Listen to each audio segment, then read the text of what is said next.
Olá pessoal, tudo bem? Retomando o nosso curso de Introdução à Ciência Política, nós hoje vamos tratar um pouco de algumas questões principais da obra de Max Weber. Max Weber, que é alemão, nasceu em 1864 e morre em 1920, e as principais obras que vocês vão ver com mais assiduidade citadas aí, a Ética Protestante e o Espírito do Capitalismo, Parlamento e Governo na Alemanha Reordenada, a Política como Vocação, que a gente já teve contato bem breve num primeiro momento, e a Economia e Sociedade.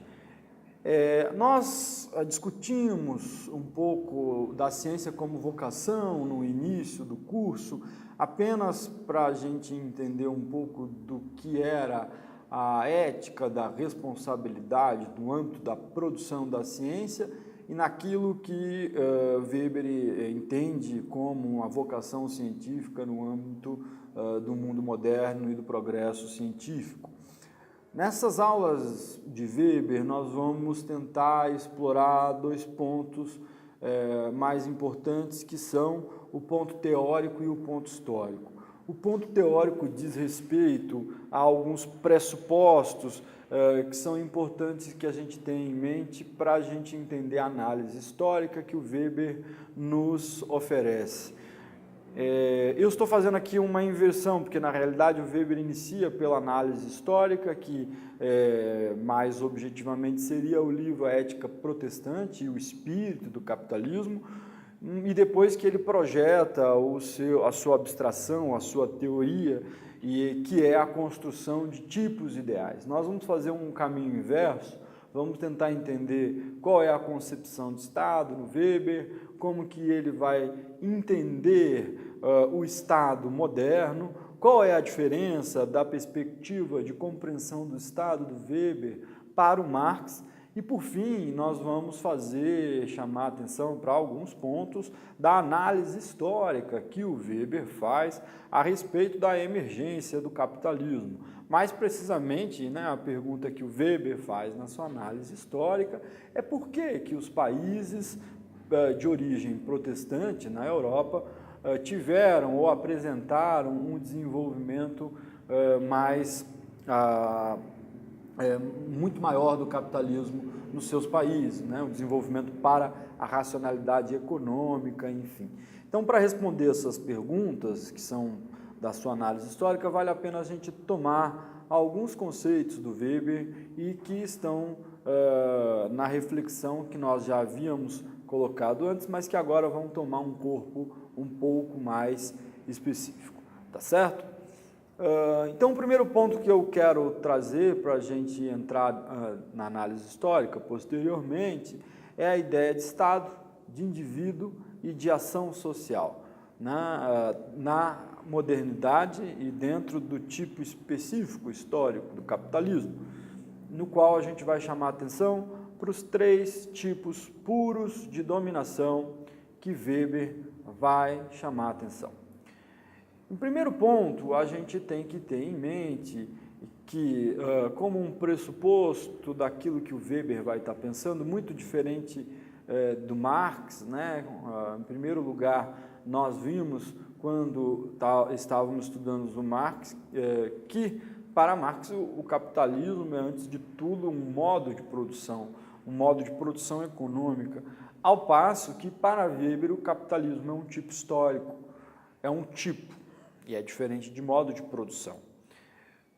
Para dizer isso, Weber se filia ao que a gente chama de individualismo metodológico.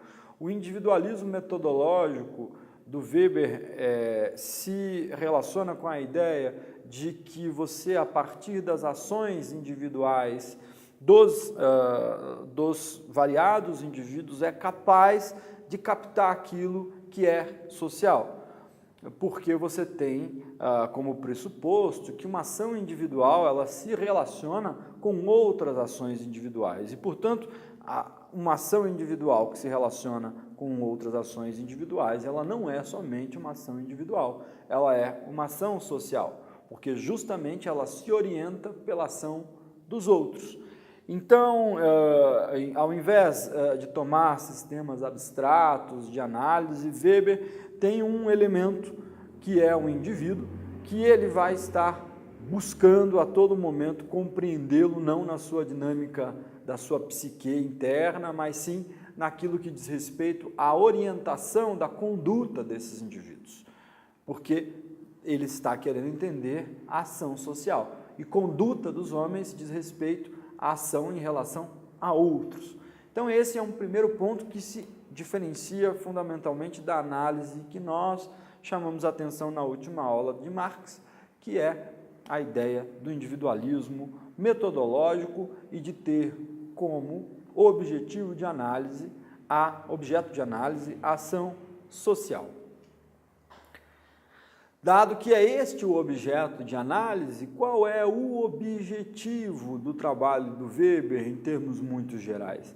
Weber vai traçar duas conexões possíveis para que a gente tem que trazer a partir da investigação histórica deste objeto que é a ação social. O primeiro é a conexão causal, ou seja, o que causou aquela determinada situação ou aquela determinada conformação. O que seria, digamos assim, a investigação histórica de fato, esta conexão causal. E a segunda conexão é a conexão de sentido. A conexão de sentido já seria a passagem da investigação histórica para a abstração, que é a partir da sua investigação histórica você entender e inferir um sentido sobre aquilo. Quando Weber vai, no sentido da teoria weberiana, quando ele vai se propor a fazer uma conexão de sentido a respeito de suas investigações históricas baseadas no individualismo metodológico, essas conexões se darão em abstrações teóricas que nós podemos chamar de tipos ideais. Então, esses tipos puros ideais que Weber vai buscar compreender e confeccionar a partir das suas investigações históricas é aquilo que é a sua abstração para compreender a própria realidade histórica. E ele vai traçar esses tipos de ideais com a investigação e de acordo com uma determinada regra de probabilidade a um determinado processo, seja ele interno a uma determinada realidade nacional ou espaço territorial, ou externo a ele, e um outro processo que segue determinando que pode aparecer juntamente com esse processo. Um terceiro ponto, que já é um ponto mais objetivo historicamente, diz respeito à concepção de Estado que Weber nos apresenta. Veja só, até agora nós temos dois elementos teóricos importantes, sabemos que ele vai analisar ações individuais e as ações individuais enquanto ações sociais, ou seja, na medida em que elas se relacionam com as ações do outro, nós chamamos isso de individualismo metodológico, e um segundo ponto que implica a compreensão das conexões causais e das conexões de sentido que vai gerar na teoria weberiana a construção de tipos ideais. Mas como Weber vai olhar para o Estado, uma vez posta essas duas tarefas fundamentais do pensamento de Weber? Como que o Weber vai olhar para o Estado? O Weber vai entender o Estado como um agrupamento político específico dos homens, a dominação do homem pelo homem fundamentada no instrumento legítimo da violência. Nós já tínhamos visto isso anteriormente na primeira aula da Ciência como Vocação, de que o Estado para Weber tinha uma característica que era o direito legítimo à violência. E isso é um tipo de histórico de Estado e acontece por conta da dominação do homem pelo homem. Portanto, essa é uma primeira característica que Weber traz do Estado. O Estado como um direito legítimo da violência ou um instrumento legítimo da violência. E o capitalismo, o que seria nesta reflexão weberiana? se o Estado é um tipo, é uma dominação na qual o fundamento está no direito legítimo à violência, o capitalismo também é um tipo histórico específico que exige que se compreenda as suas razões e suas causas e seus sentidos a partir daqueles pressupostos que nós colocamos ontem. E qual colocamos no outro ponto, e qual é a questão que o Weber, na realidade, está querendo buscar? Qual é a conexão de causa? Qual é a conexão de sentido que ele está querendo buscar no livro A Ética Protestante e o Espírito do Capitalismo, que me parece ser a sua análise histórica mais conhecida, né? Qual é a pergunta que ele se faz? Por que o capitalismo se desenvolveu mais em países de origem protestante? Qual é a ligação entre um modo de vida religioso e a cultura capitalista moderna? Essas questões, que são pressupostos de análise, mas essas questões históricas, vamos ver como que essas duas coisas se encontram na análise do espírito do capitalismo que Weber vai realizar. Mas antes disso, vale a pena só a gente traçar algumas perspectivas a respeito do Estado e, sobretudo, aos três tipos puros de dominação que Weber vai chamar a atenção, que são característicos do Estado moderno, né? Já que o capitalismo é um tipo histórico específico, o Estado no capitalismo também vai apresentar toda uma tipologia específica deste sistema. Então, e o Estado, para ele, tem uma característica. Se o Estado é a dominação legítima da violência, ele não só usa a violência para a manutenção do seu poder. O Estado só pode existir sob a condição de que homens dominados se submetam à autoridade continuamente reivindicada pelos dominantes. Então, o Estado não se mantém, não se opera somente pela violência. A violência é o seu fundamento, mas a maneira que ele exerce a sua dominação na sociedade moderna é diferenciada, é um pouco mais sofisticada. E aí que Weber traz essa noção de legitimidade, e vocês guardem, essa noção é uma noção importante, é uma noção tão importante que estava antes na ideia e no fundamento do Estado como direito legítimo da violência, mas também vai estar em outras três esferas de legitimidade de dominação do Estado moderno, que Weber vai chamar dos três tipos puros de dominação, que obviamente, se você olhar para a realidade concreta, esses três tipos puros de dominação não vão existir puramente. Eles serão apenas uma orientação abstrata, um tipo ideal abstrato que possa orientar a análise do sociólogo, a análise do cientista social, dos fenômenos históricos, para que ele possa se utilizar desses tipos ideais para analisar as conexões de causa e de sentido em diferentes realidades históricas. Portanto, bem rapidamente, vamos ver quais são os tipos de dominação característicos no contexto do Estado moderno e do Estado contemporâneo. São três. A primeira, a dominação tradicional, que é o poder tradicional que o patriarca ou o dono de terras exercia. Nós temos a dominação carismática, que diz respeito à devoção e confiança estritamente pessoais depositadas em alguém que se singulariza por empatia com o público e existe esse carisma por conta das suas características especiais, quanto também pode ser um demagogo que faz uma política demagógica somente para tentar alcançar popularidade e manter a sua dominação.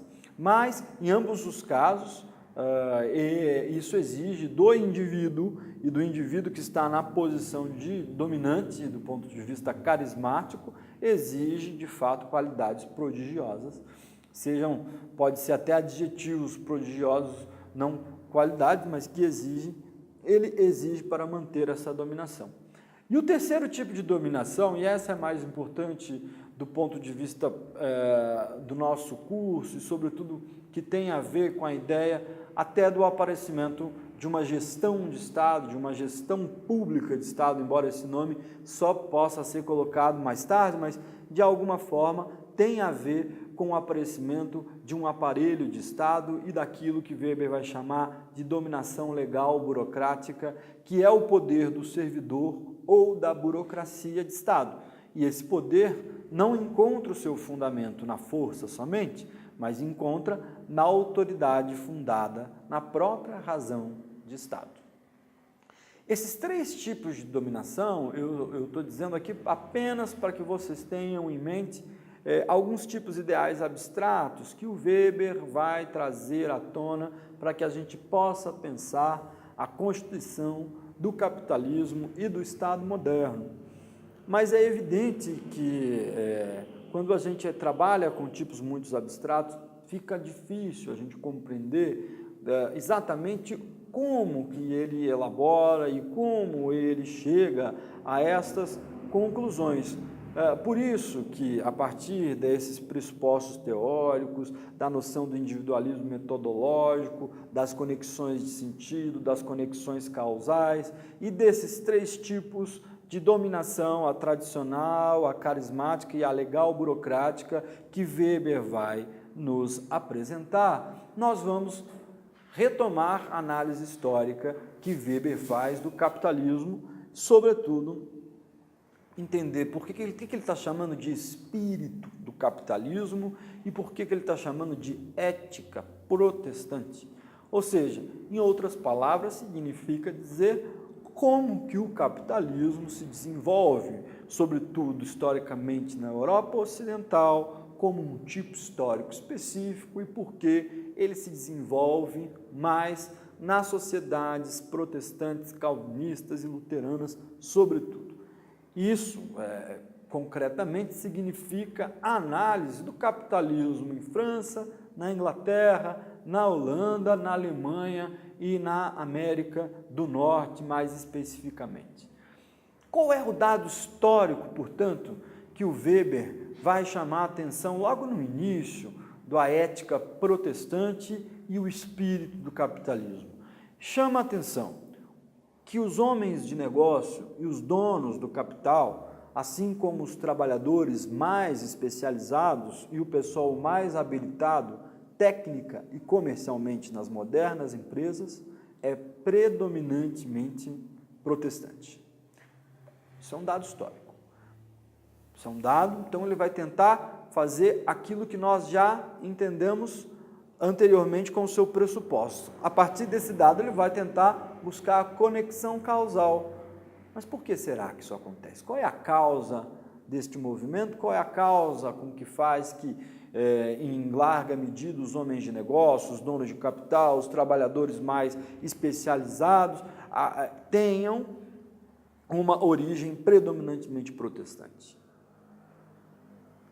E exatamente a pergunta que ele vai lançar, que nós a todo momento estamos tentando falar aqui, que é por que os lugares de maior desenvolvimento econômico foram, ao mesmo tempo, particularmente propícios a uma revolução dentro da igreja? Por que será que isso aconteceu? Os casos empíricos que ele chama atenção é o calvinismo na França, o papel dos quáqueres, dos menonitas na Inglaterra, na América do Norte, na Alemanha e na Holanda, que foram países que floresceram economicamente e que têm origem protestante. O Weber está aqui tentando achar uma explicação, talvez, um pouco mais sofisticada ou um pouco mais complexa para a relação que se dá entre religião e a emergência do capitalismo. Ele não vai entender aqui a religião somente como um ópio ou como uma estrutura auxiliar. Ele está tentando compreender se a religião ou se uma determinada religião ela auxilia ou não na fruição de determinados valores individuais que se relacionam com a racionalidade econômica. O que são esses valores? É ganhar dinheiro, ter na sua vida um valor em ganhar dinheiro, ter na sua vida a ética do trabalho, que são valores muito caros, sobretudo ao protestantismo, Porque uma ideia fundamental do protestantismo, pessoal, é que não existe mais uma relação intermediada entre Deus e o seu fiel. A partir do momento em que se entra uma nova perspectiva do indivíduo com o protestantismo, né, estou falando de um ponto de vista muito geral para a gente ter noção deste movimento, rompe-se esta relação intermediada entre Deus e o seu fiel e ele passa a ter uma relação direta com Deus. E uma ética e uma responsabilidade sobre si muito diferente daquilo que era no catolicismo. E, portanto, alguns valores, como os valores do trabalho, o valor do trabalho pelo trabalho, do lucro pelo lucro e da felicidade do indivíduo que estão relacionados a esses valores, passam a ser incorporados. E o que o Weber está tentando chamar a atenção é: será que isso, essa incorporação desses valores protestantes, que tem mais relação com uma suposta racionalidade econômica, desempenharam uma função específica naquilo que diz respeito ao desenvolvimento do capitalismo nesses países europeus que floresceram fortemente economicamente? Essa é a questão. E qual é a tese, portanto, que ele está defendendo? A fé reformada, ou seja, a fé protestante, promoveu o desenvolvimento do espírito do capitalismo. Por isso a noção de espírito. A noção de espírito aqui, pessoal, é importante que a gente tenha em mente. Antigamente, eu já falei isso nas outras aulas e volto a dizer, antigamente as ciências sociais, a história, a filosofia, a sociologia eram chamadas de ciências do espírito, né? As ciências do espírito. Então tem muito a ver com essas ciências do espírito, essa ideia de espírito do capitalismo. Não pensem vocês que nenhuma mesa branca, nós não vamos chamar ninguém para descer e para dizer muito menos o Weber, embora fosse bem interessante, quem sabe ele fosse nos dar algumas ideias, mas a ideia de espírito tem a ver com essa conduta, com essa forma de conduta da vida humana. Por exemplo, a Igreja Católica, a gente lembra que eles condenavam o lucro, depois houve uma mudança, né? Então o Weber está problematizando esta questão. E tentar, já que essa é a tese dele, que a fé reformada promoveu o desenvolvimento do espírito do capitalismo, qual, portanto, é a causa desse processo e qual é o sentido, para a gente voltar naqueles dois elementos que nós já falamos. A explicação causal. Qual é a causa dos protestantes terem sido mais propícios ao desenvolvimento da racionalidade econômica para Weber? A explicação desses casos é, sem dúvida, as peculiaridades mentais e espirituais adquiridas no meio ambiente, ou seja, a educação protestante na família e no lar. Ou seja, a passagem de determinados valores através dessas instituições na família e no lar. Pergunta: mas qual é o sentido dessa conclusão? Se ele chega à conclusão que, ótimo, então os protestantes têm mais digamos assim, eles são mais propícios a desenvolver a racionalidade econômica, porque eles desenvolvem esses valores na família, qual é o sentido, portanto, disso no conjunto global de desenvolvimento do espírito do capitalismo, comparado a outros países? Por que, portanto, se a gente já sabe que esses valores chegam lá, por que esses valores fazem tanta diferença? Aí sim que Weber vai chegar na ética protestante e no espírito do capitalismo.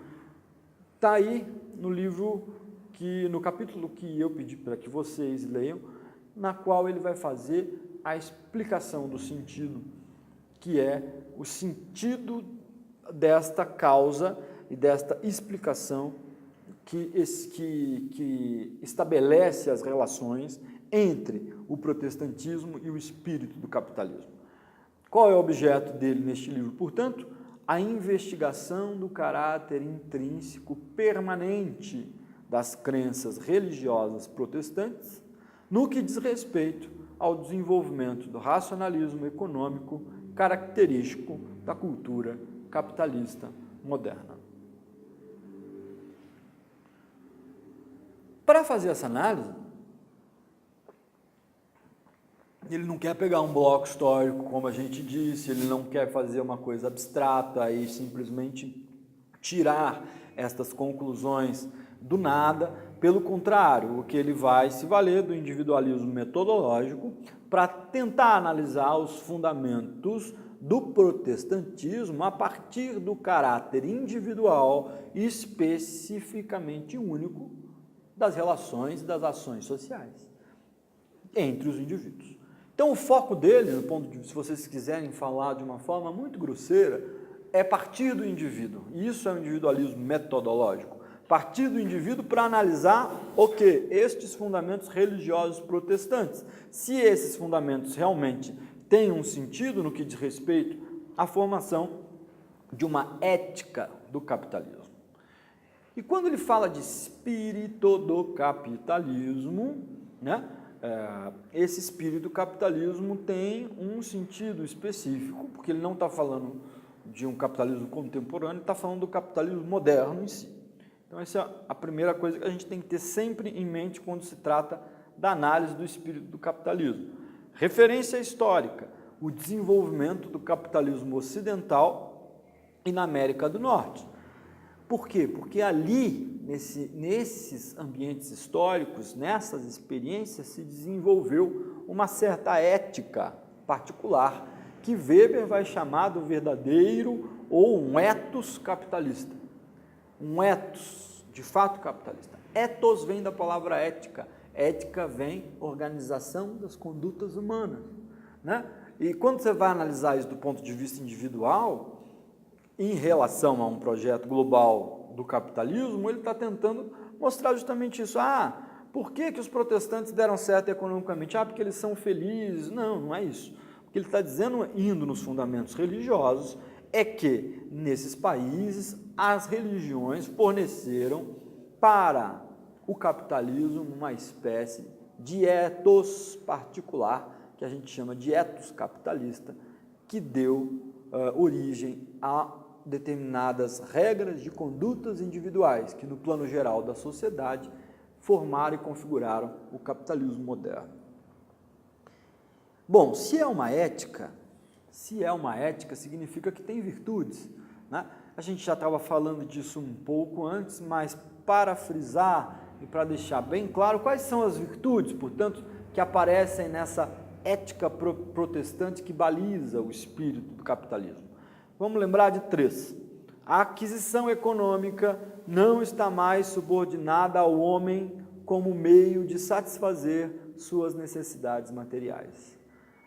Ou seja, a aquisição econômica não é somente a subsistência, ela é um fim em si mesma. 2. A virtude consiste agora no protestantismo em ganhar mais e mais dinheiro, combinado com o afastamento de todo o prazer espontâneo de viver. Aquela ideia do hedonismo, de uma vida prazerosa, de prazeres rápidos, isso é tudo desmontado a partir dessa ética protestante, e a virtude, de fato, consiste em ganhar mais e mais dinheiro. Isso é como se fosse um fim em si mesmo, isso é um valor fundamental do ponto de vista de desenvolver a mentalidade dos indivíduos para o tipo histórico ideal, entre aspas, do capitalismo. E por fim, a felicidade ou a utilidade do indivíduo parece algo transcendental e completamente irracional. Isso aí ficou difícil, né? Essa aí não é tão fácil. Por quê? Porque o que nós estamos dizendo? Se antes a felicidade ou a utilidade do indivíduo já era dada, ela estava dada por um desígnio de Deus, na medida em que você tem um intermediário entre Deus e você, a partir da ética, desse conjunto de regras e condutas da vida do protestantismo, a felicidade e a utilidade do indivíduo não vai depender totalmente de Deus, depende dele também. Portanto, ela é algo transcendental, porque ele precisa fazer com que o seu corpo e ele mesmo, aquele indivíduo, recorra a um valor que é superior a ele, que transcende a ele próprio. E ela é irracional, porque ela não tem nenhum fundamento racional. Ninguém está dizendo que se você ganhar racionalmente, que se você ganhar dinheiro, você vai ser feliz. Isso não existe. Hoje em dia falar isso parece que as pessoas vão querer me matar. Mas isso foi essencial dentro de uma ética protestante, que para você ser feliz você tem que ganhar dinheiro. Isso é uma crença. É uma crença. Claro que tem uma utilidade isso, né, gente? Mas quando nós estamos pensando na formação do capitalismo, em comparação com o desenvolvimento de outros capitalismos em outras regiões católicas, por exemplo, em que você não teve o mesmo desenvolvimento. Então, esta ética, esta conduta, ela tem alguma relação e alguma conexão de sentido no que diz respeito à formação do espírito do capitalismo. Por isso, a felicidade ou a utilidade do indivíduo parece como algo transcendental, mas dependente dele e completamente racional, porque ela está ligada à ideia de Deus. Ela está ligada à ideia de ganhar dinheiro. Quanto mais dinheiro, quanto mais sucesso, quanto mais trabalho, mais próximo de Deus eu estarei. Este é o fundamento irracional deste comportamento, que ajudaria nós, assim, para fazer um pequeno parênteses, a olhar para a nossa sociedade contemporânea e tentar perceber se não tem alguns fundamentos irracionais naquilo que a gente busca nas nossas vidas contemporâneas. Por fim, para finalizar e fechar este assunto a respeito do espírito do capitalismo, vale a pena ler essa citação de Weber. O sistema capitalista precisa tanto dessa devoção, a vocação para fazer dinheiro, dessa atitude voltada para os bens materiais tão bem adaptadas ao sistema e tão intimamente ligada às condições de sobrevivência na luta econômica pela existência. Ou seja, não é somente uma questão de relações econômicas. Nós temos aqui uma problemática a partir do espírito do capitalismo que Weber vai chamar a atenção no que diz respeito a valores, a paixões e o papel de uma ética protestante na formação da mentalidade do indivíduo racional com racionalidade econômica. Tá certo? Então, é isso que eu quero que vocês gravem de Max Weber, um autor muito importante para a gente compreender alguns aspectos do capitalismo moderno e tentem, sempre na cabeça de vocês, fazer as diferenças entre aquilo que apareceu lá em Maquiavel, que apareceu em Marx e que está aparecendo aqui. Na realidade, tem um elemento que se perpetua em todas as análises, que é a ideia do Estado como dominação do homem pelo homem. Essa é uma ideia cara a todos os autores e, evidentemente, que eles vão interpretar de modo particular. E tem uma outra ideia cara, que é a dificuldade de compreender a política e de compreender a própria natureza humana. Lembra que nós falamos com Maquiavel que a natureza humana ela é anárquica por excelência? Todos eles partem um pouco desse ponto de vista e, por isso, sabendo que é anárquica, vão lançar mão das suas ferramentas de análise para tentar investigar. Mas nenhum desses autores, nem Marx, nem Maquiavel e nem Weber, fazem ou desfazem ou dispensam uma coisa chamada história. Uma única forma da gente compreender a política e chegar, inclusive, nessas abstrações que esses caras, que são talvez os mais proeminentes sociólogos importantes, que nós vimos muito geralmente, para chegar nessas abstrações é necessário investigação histórica. E na próxima aula, nós vamos falar um pouco de um assunto que se relaciona com essa problemática do Estado, mas que direciona mais para a ideia e a problemática do poder, quando vamos falar da noção de biopolítica, a arte de governar, em Michel Foucault. Até mais!